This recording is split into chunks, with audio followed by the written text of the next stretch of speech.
एक American Olympics के खिलाड़ी के साथ किया जापानीज लोगों ने इतना बड़ा अत्याचार। क्या है इस लड़के की कहानी, जानेंगे आज की इस वीडियो में, जो अनब्रोकन मूवी पर आधारित है। इस मूवी की IMDb रेटिंग 7.2 है। वीडियो में आगे बढ़ने से पहले मैं आप सभी से रिक्वेस्ट करना चाहूंगी कि अगर आपको वीडियो अच्छी लगे तो हमारे चैनल हिंदी मूवी रिकैप को सब्सक्राइब जरूर करें और वीडियो को लाइक करना ना भूलें। कहानी की शुरुआत में हम एक छोटे बच्चे से मिलते हैं। इस बच्चे का नाम लुइस है। वो बहुत शैतान था। वो शराब, सिगरेट, चोरी सारी चीजें करता था। उसका दिल पढ़ाई में बिल्कुल नहीं लगता था। इस वजह से उसके पिता उसे हमेशा मारते पीटते थे, लेकिन लुइस को मार से कोई फर्क नहीं पड़ता था। वो सुधरने वालों में से नहीं था। लुइस का एक बड़ा भाई भी था। उसके बड़े भाई को लुइस पर भरोसा था। एक बार जब लुइस का बड़ा भाई लुइस का पीछा कर रहा होता है तो लुइस बहुत तेजी से भागने लगता है। ये देखकर लुइस का बड़ा भाई उसे सलाह देता है कि लुइस को एथलीट बनने की प्रैक्टिस करनी चाहिए। लुइस अपने बड़े भाई से कहता है कि वो बाकी लोगों की तरह नहीं है, वो यह सब नहीं कर पाएगा। उसके बड़े भाई को लुइस पर बहुत भरोसा था और वो कहता था कि एक एथलीट बन सकता है। अब लुइस प्रैक्टिस करना शुरू कर देता है। लुइस के स्कूल में एक मैच होता है। पहले तो लुइस काफी पीछे होता है, लेकिन जब लुइस का बड़ा भाई उसे मोटिवेट करना शुरू करता है तब लुइस तेजी से भागकर आगे बढ़ जाता है और फर्स्ट आता है। अब लुइस रोज प्रैक्टिस करना शुरू कर देता है। लुइस का बड़ा भाई साइकिल पर होता है और लुइस उसके साथ साथ दौड़ता है। वक्त के साथ लुइस बड़ा हो जाता है। वो एक रेस में पार्टिसिपेट करता है और उसमें फर्स्ट आता है। जब लुइस हाई स्कूल में होता है तो वो 4 मिनट में 1 मील दौड़कर रिकॉर्ड बना लेता है। आज तक किसी ने भी इतने समय में इतनी दूरी तय नहीं की थी। इसकी वजह से लुइस का सिलेक्शन ओलंपिक्स में हो जाता है। जब लुइस ओलंपिक्स के लिए जाने लगता है तो वो अपने बड़े भाई को भी साथ चलने के लिए बोलता है, लेकिन लुइस का बड़ा भाई कहता है कि वैसे भी वो जीतने वाला तो नहीं है, तो जाकर कोई फायदा नहीं होगा। लुइस कहता अगले ओलंपिक्स जो कि टोक्यो में होगा उसमें वो जरूर जीतेगा। लुइस ने 5000 मीटर रेस में पार्टिसिपेट किया था। ये 1936 का ओलंपिक्स था। लुइस पहले कुछ राउंड में तो बहुत धीरे भागता है, लेकिन आखिरी राउंड में वो बहुत तेज भागता है। आज तक कोई आखिरी राउंड में इतनी तेज नहीं भागा था। इस बार लुइस को कोई मेडल नहीं मिलता, लेकिन लुइस का सपना होता है कि वो 1940 में अपने देश अमेरिका के लिए मेडल जीतेगा। लेकिन 1940 के ओलंपिक्स को कैंसिल कर दिया जाता है क्योंकि तब वर्ल्ड वार शुरू हो गया था। लुइस अब अमेरिकन आर्मी में बम गिराने का काम करता था। एक बार लुइस और उसके टीम के हेलीकॉप्टर पर दुश्मन देश हमला कर देती है, जिसकी वजह से उनका हेलीकॉप्टर बुरी तरह डैमेज हो जाता है। वो हेलीकॉप्टर लैंड करने की कोशिश करते हैं, लेकिन बड़ी मुश्किलों के बाद उनका हेलीकॉप्टर लैंड होता है। लुइस अब भी दौड़ने की प्रैक्टिस कर रहा होता है। उसके साथ उसका एक साथी गाड़ी से चलता है। लुइस का एक साथी आकर लुइस से कहता है कि उन्हें कुछ लोगों को रेस्क्यू करने जाना है जो समुद्र में फंसे हुए हैं। अचानक उनके प्लेन में खराबी आती है और उनका प्लेन पानी में क्रैश हो जाता है। टीम के 3 लोगों के अलावा बाकी सभी मर जाते हैं। इन 3 लोगों में लुइस भी होता है। अब ये लोग 2 लाइफ बोट्स में बैठ जाते हैं। इनके पास कुछ चॉकलेट्स और थोड़ा सा पीने का पानी होता है। ये तय करते हैं कि चॉकलेट का एक टुकड़ा सुबह खाएंगे और एक टुकड़ा रात को, और पूरे दिन में बस 2 घूंट पानी पिएंगे। इन्हें नहीं पता था कि कब उन्हें दूसरे लोग बचाने आएंगे। एक दिन एक प्लेन इनके ऊपर से गुजरता है, लेकिन इनके गोलीबारी या दूसरे इशारे के बाद भी वो प्लेन इन्हें देख नहीं पाता और फिर वो प्लेन वहाँ से चला जाता है। इस बात से वो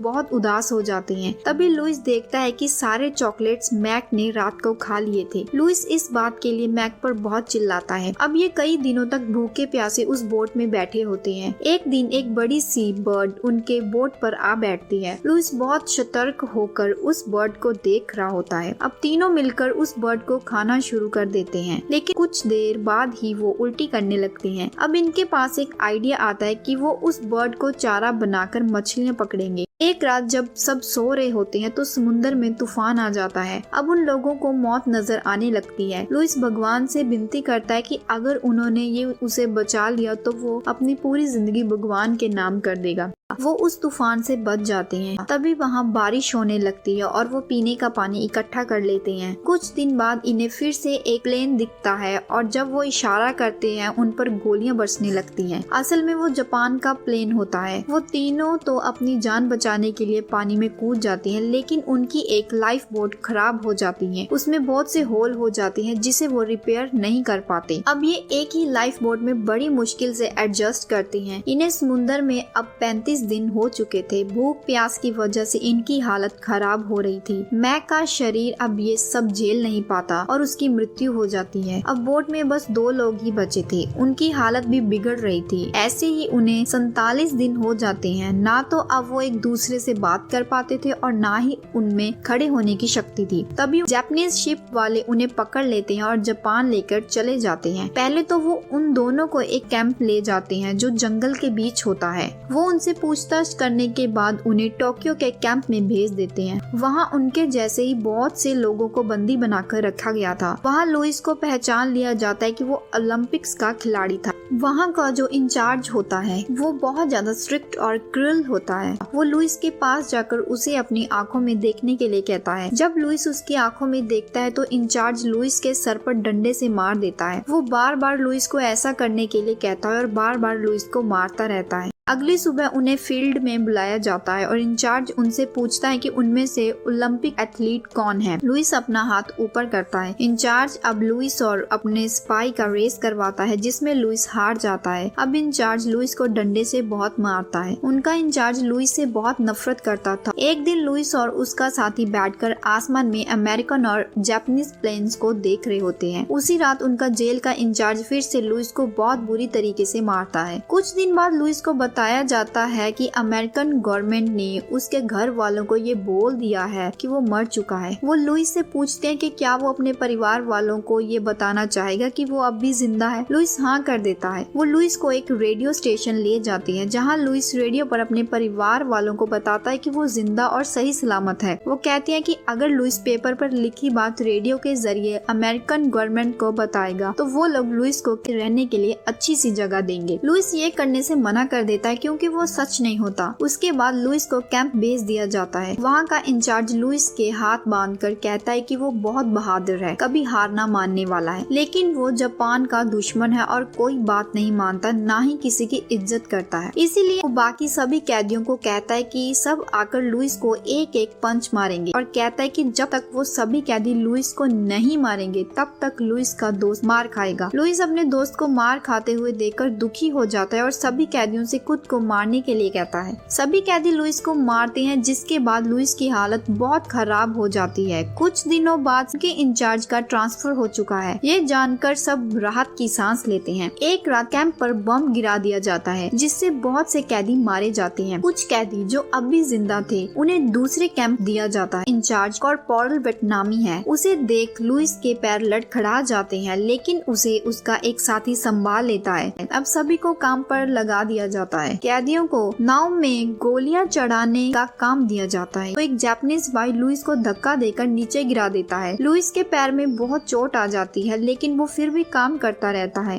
तभी वो सिपाही जिसने लुइस को ऊपर से धक्का दिया था लुइस को घसीट कर इंचार्ज के पास ले जाता है। इंचार्ज लुइस को वो भारी लकड़ी उठाने को कहता है और अपने सिपाही से कहता है कि अगर लकड़ी सरकी तो वो उस पर गोली चला दे। लुइस बहुत कमजोर हो चुका था। लकड़ी धीरे धीरे नीचे आने लगती है। सभी शांत हो जाते हैं और लुइस को देखने लगते हैं। लुइस लंबी सांस लेता है और लकड़ी अपने सर के ऊपर उठाकर इंचार्ज की आंखों में देखने लगता है। इंचार्ज को बहुत गुस्सा आता है और वो लुइस को डंडे से मारने लगता है। फिर भी लुइस उनकी आंखों में देखता रहता है। इंचार्ज का गुस्सा बढ़ जाता है और वो अपना डंडा फेंककर लुइस को पंच मारने लगता है। आखिरकार इंचार्ज थक जाता है और वहाँ से चला जाता है। लुइस की हालत बहुत खराब हो गई थी। वो खड़ा नहीं हो पाता और रात भर वहीं पड़ा रहता है। कुछ दिनों बाद सभी कैदियों को बताया जाता है कि अब जंग खत्म होने वाली है और इसीलिए वो कहते हैं कि वो सभी जाकर नदी में नहाए। कैदियों को डर लगता है क्योंकि उन्हें लगता है कि अब वो मरने वाले हैं। जैसे ही सभी नदी में नहाकर आ रहे होते हैं वहाँ अमेरिका के प्लेन्स आते हैं और सभी कैदियों को खाना दिया जाता है। बहुत दिनों बाद अपने देश का खाना खाकर सभी कैदी खुश होते हैं। लुइस अब इंचार्ज के कमरे में जाता है लेकिन वहाँ वो नहीं होते। वहाँ सिर्फ उनका डंडा होता है जिससे वो लुइस को टॉर्चर किया करते थे। लुइस वहाँ कॉर्पोरल वियतनामी और उनके पिता की तस्वीर भी देखता है। इसके बाद लुइस अपने देश लौट जाता है। अपने देश पहुंचकर पहले लुइस अपने जननी को